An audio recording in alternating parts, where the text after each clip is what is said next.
नमस्कार दोस्तों, स्वागत है आप सभी का पाथ फाइंडर पर। सबसे पहले तो भारत के एनएसए श्री अजीत डोवाल जी की दाद देनी पड़ेगी। आज से 3 महीने पहले की बात है, ये रशिया के दौरे पर गए थे and Russian president Vladimir Putin के द्वारा सभी प्रोटोकॉल्स को ब्रेक किया गया था और एनएसए डोवाल जी के साथ एक रेयर 1-to-1 मीटिंग करी थी। जनरली जो एनएसए की मीटिंग होती है वो दूसरे देश के एनएसए के साथ होती है, लेकिन यहां पर रशियन प्रेसिडेंट पुतिन के द्वारा एनएसए डोवाल के साथ एक स्पेशल मीटिंग को रखा गया था। ऑलमोस्ट सिमिलर तरीके से जब पिछले हफ्ते की बात है, जब एनएसए डोवाल ईरान के दौरे पर गए थे तो वहां पर जो ईरान के प्रेसिडेंट हैं इब्राहिम रईसी, इन्होंने भी एक स्पेशल मीटिंग को रखा with our NSA Shri Ajit Doval ji और कई सारे मुद्दों को डिस्कस किया, जिसमें कि इन्होंने बल्कि ये भी कहा कि ईरान भी जो ब्रिक्स का संगठन है उसका हिस्सेदार बनना चाहता है, उसका सदस्य बनना चाहता है। इसके बारे में तो चर्चा करेंगे ही करेंगे कि आखिरकार ईरान ब्रिक्स का मेंबर क्यों बनना चाहता है, लेकिन साथ में यह भी डिस्कस किया जाएगा कि और बहुत सारी कंट्रीज हैं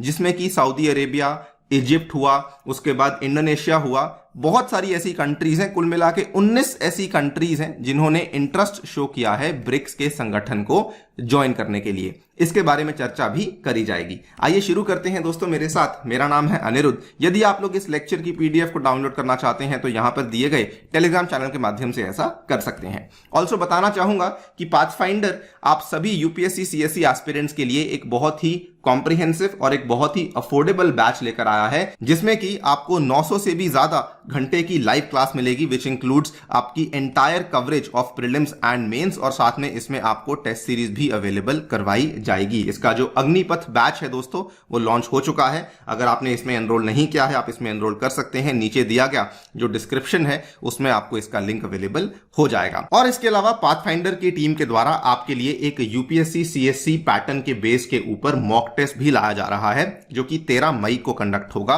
इसमें 2 टेस्ट होने वाले हैं। सुबह मॉर्निंग में टेस्ट होगा यूपीएससी सीएससी जीएस का और दोपहर में टेस्ट होगा यूपीएससी सीएससी सीसैट का। इसमें एनरोल नहीं किया है तो एनरोल कर लीजिए। टेस्ट का तारीख है 13 मई और इसमें जो टॉप रैंकर्स होंगे उनको अनअकैडमी की तरफ से अच्छे इनाम जीतने का मौका भी मिलेगा। ऑल राइट, तो जैसा कि मैंने आपको बताया, हमारे एनएसए अजीत डोवाल जी की मुलाकात हुई है ईरान के प्रेसिडेंट रईसी के साथ। आप लोग यहां पे देख सकते हैं, ये कुछ तस्वीरें भी सामने आई हैं जिसमें कि एनएसए डोवाल ईरान के प्रेसिडेंट के साथ हाथ भी मिला रही हैं। आपको बताना चाहेंगे कि एक बहुत ही बड़ा इवेंट होने वाला है जो कि इसी साल होने वाला है, जिसमें कि ईरान को फॉर्मली एससीओ यानी कि शंघाई कोऑपरेशन ऑर्गेनाइजेशन के अंदर एडमिट किया जाएगा। इसके बारे में भी आपको बता दें कि इसका जो प्रोसेस है ये दोस्तों आज से 2 साल पहले शुरू हो चुका था। 2021 में इस प्रोसेस को शुरू हो चुका था, लेकिन फॉर्मल जो ईरान का एक्सेप्टेंस है, जो फॉर्मल ईरान का एडमिशन है शंघाई कोऑपरेशन ऑर्गेनाइजेशन में, ये बेसिकली इस साल 2023 में होने वाला है, जब जो एससीओ का सम्मेलन है वो जुलाई के महीने में भारत की राजधानी नई दिल्ली में होगा। तो उस टाइम पे ईरान को फॉर्मली इस संगठन के अंदर एडमिट कर लिया जाएगा। एंड उम्मीद ये भी करी जा रही है कि जो ईरान के प्रेसिडेंट हैं इब्राहिम रईसी, ये भी उस टाइम पे इंडिया के दौरे पर आएंगे ही।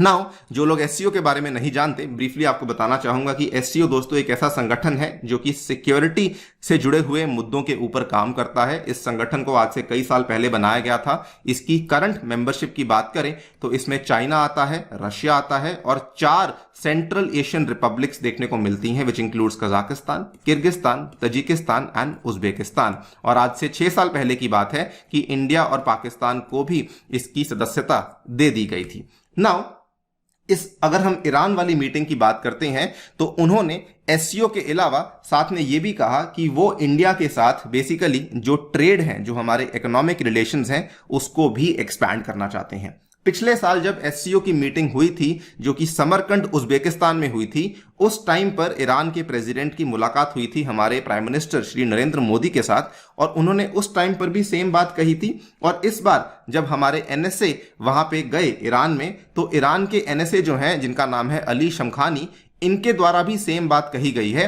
इनफैक्ट इन्होंने यहां पर यह भी कहा कि वो चाहते हैं कि दोनों देशों के बीच में हर तरह के व्यापार के लिए नेशनल करेंसीज का इस्तेमाल किया जाए। आपको बताना चाहूंगा कि फिलहाल जो है इंडिया और ईरान के बीच में जो नेशनल करेंसीज यानी कि रुपी और रियाल का इस्तेमाल है वो केवल ऑयल ट्रेड के लिए किया जाता है, जो कि पिछले 10-11 साल से हो रहा है, एवर सिंस ईरान के ऊपर यूएसए के द्वारा सैंक्शंस लगाए गए हैं।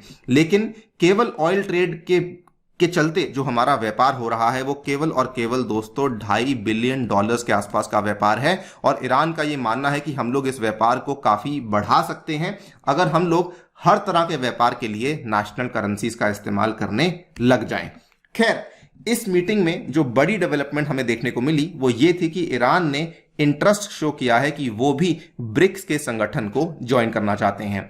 रईसी ने बड़े कैटेगोरिकली कहा कि देखिए, आज का दौर एक ऐसा दौर है जब जो क्षेत्रीय और इंटरनेशनल ऑर्गेनाइजेशंस जैसे कि एससीओ एंड ब्रिक्स जो हैं ये बहुत ज़्यादा पावरफुल हो चुकी हैं, इनके पास बहुत सारे संसाधन आ चुके हैं, और इसीलिए ईरान क्योंकि अब एससीओ का तो मेंबर बन चुका है तो ईरान जो है वो अब ब्रिक्स का भी मेंबर बनना चाहता है।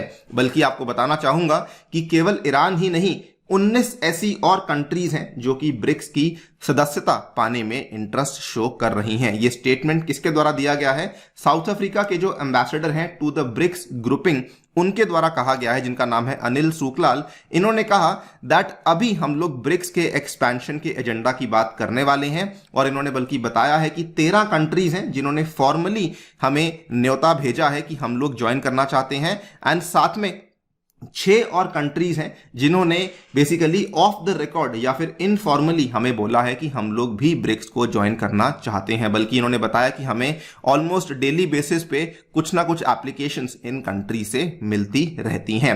सारी कंट्रीज की लिस्ट तो सामने नहीं आई है, लेकिन प्रमुख देशों की बात करें तो Saudi Arabia, Iran, Argentina, UAE, Algeria, Egypt, Bahrain, Indonesia, ये सभी वो देश हैं जो कि इंटरेस्ट शो कर रहे हैं कि ये लोग भी ब्रिक्स का हिस्सा बनना चाहते हैं। सवाल ये आता है कि सभी देश ब्रिक्स का हिस्सा क्यों बनना चाहते हैं? देखिए, ये सभी कंट्रीज जो हैं ये बेसिकली व्यू कर रही हैं ब्रिक्स को एक नया alternative to the western dominance. उनका ये मानना है कि ब्रिक्स जो है ये बहुत पावरफुल हो चुका है, बहुत बड़ा चंक होल्ड करता है दुनिया की इकोनॉमी का, और इसीलिए ये वेस्टर्न डोमिनेंस के लिए एक बहुत बड़ा ऑल्टरनेटिव बन चुका है। साथ ही में आपने सुना होगा कि ब्रिक्स के द्वारा एक नई ब्रिक्स करेंसी भी प्लान करी जा रही है, जिसको लेकर इनफैक्ट अगर आप देखें तो 24 ऐसी कंट्रीज हैं जिन्होंने इंटरेस्ट शो किया है कि हम लोग ब्रिक्स की करेंसी को एक्सेप्ट करने के लिए तैयार हैं।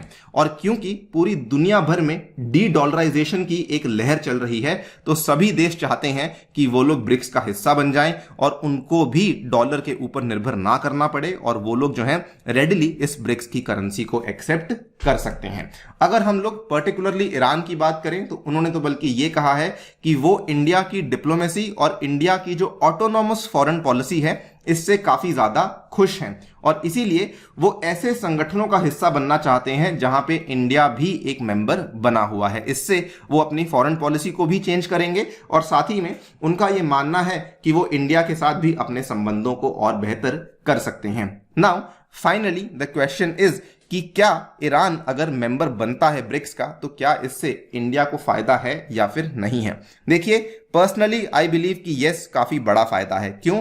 क्योंकि ईरान के सबसे पहले तो तालिबान के साथ संबंध काफी अच्छे हैं। दोस्तों, अफगानिस्तान जो है वो फिलहाल एक काफी बड़ा मुद्दा है। ईरान के लिए तो मुद्दा है ही, बिकॉज उसके साथ वो बॉर्डर शेयर करता है, और साथ ही में इंडिया के लिए भी काफी बड़ा मुद्दा बना हुआ है। लेकिन ईरान की जो दोस्ती है, ईरान के जो संबंध है तालिबान के साथ, वो बेसिकली इंडिया के लिए फायदेमंद साबित हो सकता है। जब से तालिबान ने अफगानिस्तान को टेक ओवर किया था उसके पहले से ही ईरान के संबंध तालिबान के साथ काफी अच्छे हैं। इनफैक्ट इवन आप देखेंगे तो ऑफिशियली ईरान जो है वो तालिबान गवर्नमेंट को रिकॉग्नाइज नहीं करता है, लेकिन रिसेंटली उन्होंने तालिबान के द्वारा नियुक्त किए गए एक अधिकारी को अलाउ किया कि वो जो अफगानिस्तान की एम्बेसी है ईरान में उसको टेक ओवर कर सके। यानी कि क्लियरली ईरान और तालिबान के बीच में जो रिलेशनशिप है वो काफी अच्छा है, और इसका फायदा कहीं ना कहीं इंडिया को देखने को मिल सकता है। बाकी दोनों देशों के बीच में कनेक्टिविटी काफी अच्छी है। अगर ये ब्रिक्स का मेंबर बनता है तो डेफिनेटली जो हमारे इकोनॉमिक और ट्रेड रिलेशंस हैं वो और भी बेहतर हो सकते हैं। कनेक्टिविटी की बात करें तो आई एम श्योर आपने चाबहार पोर्ट का नाम सुना होगा, जिसमें कि ऑलरेडी हम लोग काफ़ी व्यापार कर रहे हैं, और आई एम श्योर आपने INSTC का नाम भी सुना होगा, जिसमें कि अगेन हम लोग ईरान के माध्यम से रशिया तक कनेक्शंस कर रहे हैं। तो क्योंकि ऑलरेडी कनेक्शंस बने हुए हैं